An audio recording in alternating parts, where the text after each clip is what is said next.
Hello, everybody. Let's do a little reaction to the end cutscene for the 10.2 raid.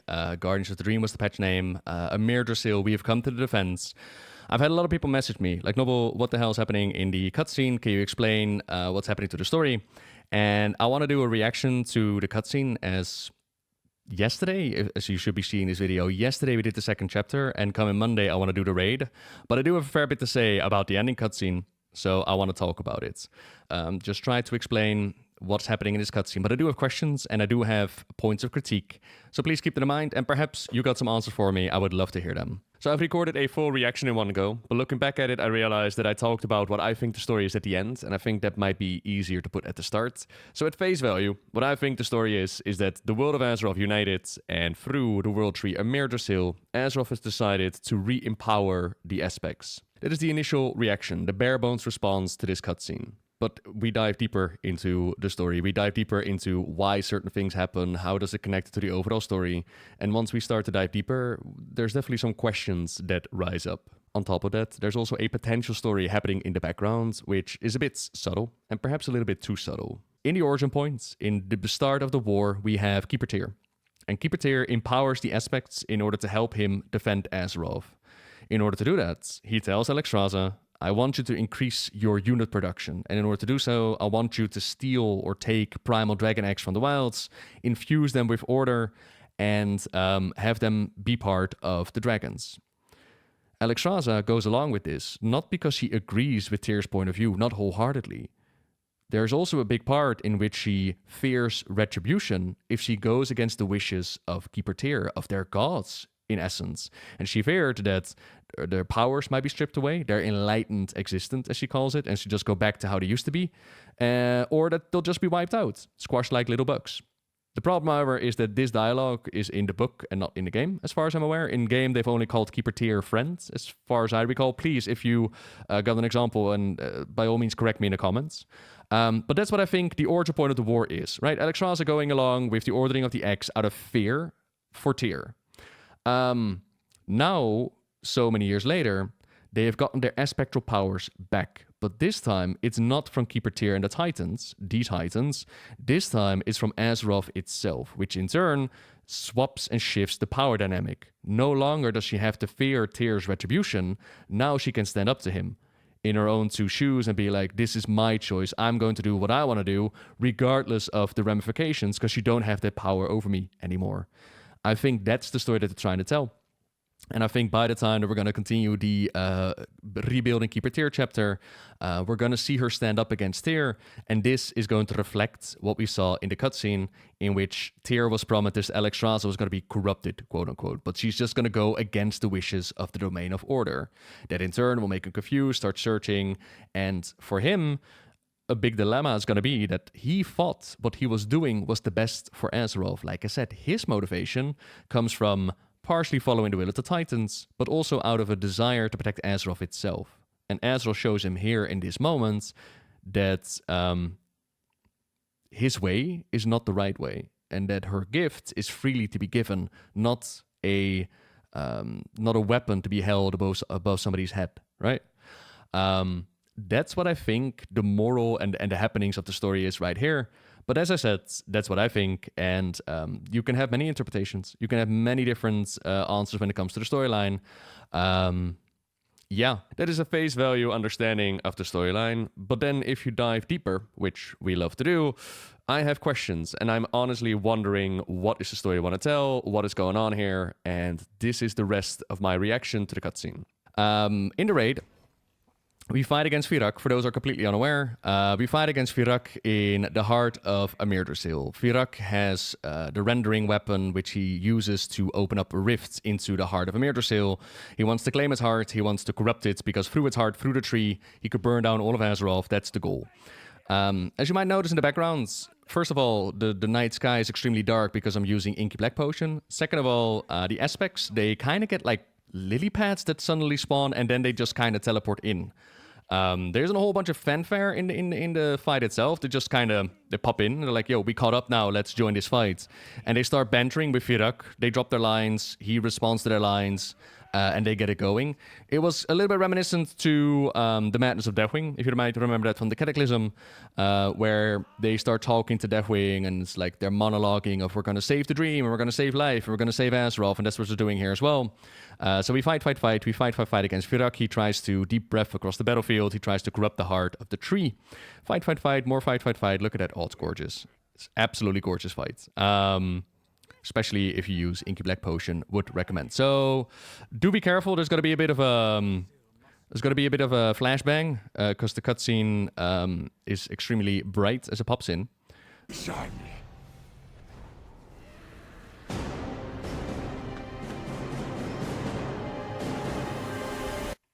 Okay, again, flashbang warning, this is going to be extremely bright, but this is the heart of Armirdrassil. This is the thing that we've defended, and in context, the tree has been getting ready to get into Azeroth, and what I expect is happening here is the transition from Azeroth, from the dream into Azeroth, is what allows Azeroth itself to spew out its blessing.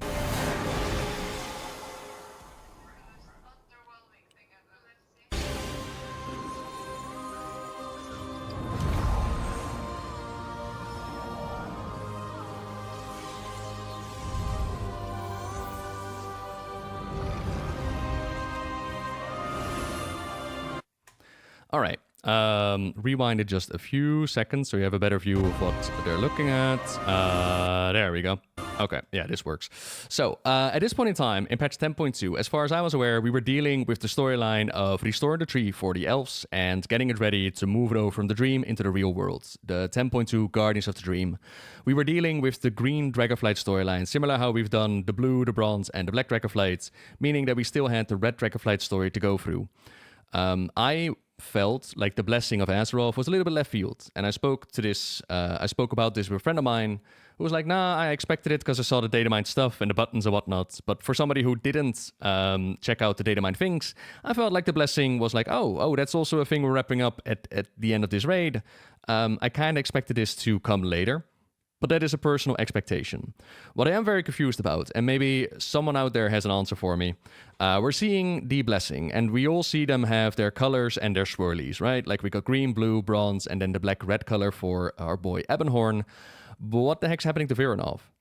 Does this mean that Viranov has also been blessed with aspectral powers? If that is the case, what is her domain? Does she guard anything? Did she get a power-up? What does this mean for Viranov? As well as, how does this relate to her entire backstory? Viranov was never down with changing, with upgrading, with transforming like this. Back in the War of the Scaleborn, she looked at Alexstrasza and the others, and she was like, you're all crazy for going into this orderly domain. That's not for me. That's not my path. The only reason why she became a primal incarnate is because, one, Razakev was imprisoned, her sister, her friend, and two, they found out that Alexstrasza had been messing with the X and that the order had been imposed upon the X. That's what pushed Viranov into becoming a primal incarnate. It's not something that she wanted. So how does she feel now about this transformation? And I'm really curious because there's unfortunately no end dialogue which actually touches upon this is what I feel, this is what happens. How does that relate to her whole backstory of I don't want order imposed upon me? Why is this blessing? Why is this acceptable? Did she sign up for it? I'm very curious what this is all about. So is she an aspect? And if so, how does she feel about being transformed?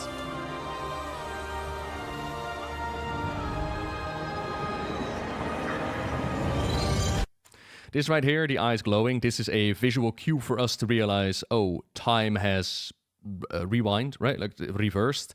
The ending of the Cataclysm, we saw that the aspects had given up their powers, their immortality. It was the age of the dawn of mortals. And in that cutscene at the end of the Cataclysm, you could see that this magical light was fading out of their eyes. So this is a visual cue that has returned. Their aspectral powers have been returned. Alex, you worth my time. So we talked to them, and Alexstrasza actually mentions as well that this is their aspectral power, right?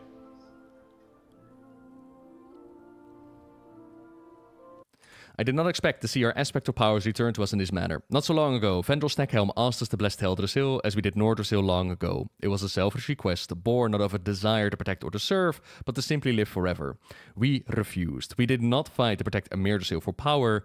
We did as we always have done, fought to protect our world. And the world in turn offered us a means to protect it. So this is Azeroth blessing the aspects in order to protect her. But from a meta point of view, I honestly wonder why exactly do we need Dragon aspects to return? A big part of the motivation as to why they had to get the powers back was because Alexstrasza told us at the beginning of the expansion, we have to deal with the Primal Incarnates. And there's no way that we're going to win this war without our aspectral powers. Like, we need to go back to how we used to be. We barely won against them in the War of the Scaleborn, let alone now. Yet at the same time, we shown time and again that there was no need for the aspects. Raszageth fell to our might, Viranal's been recruited to our side, Fyrakk has brought low, and while, yes, Iridikron managed to escape into the next expansion, I also fought against Iridikron in the Infinite Time Dungeon with Chromie, where I brought him low. So what exactly do we need the aspectal powers for the threats in this expansion? Now, the obvious answer is that we need the aspects for what's to come next, right? Like the war within and whatever comes after that. To which I'm like, okay, we're telling stories now for the next expansion. That's interesting. A better solution, in my opinion, would have been the aspects to actually get their powers back before the Fyrakk fight or in the middle of the Fyrakk fight. That way, there's actually a reason for them to be re-empowered during this expansion. But obviously the answer is we need aspects for what is to come. And that's, like I said, I would have liked to have seen an example as to why we needed the aspects again. Because so far in Dragonflight, we've been able to do what we always do.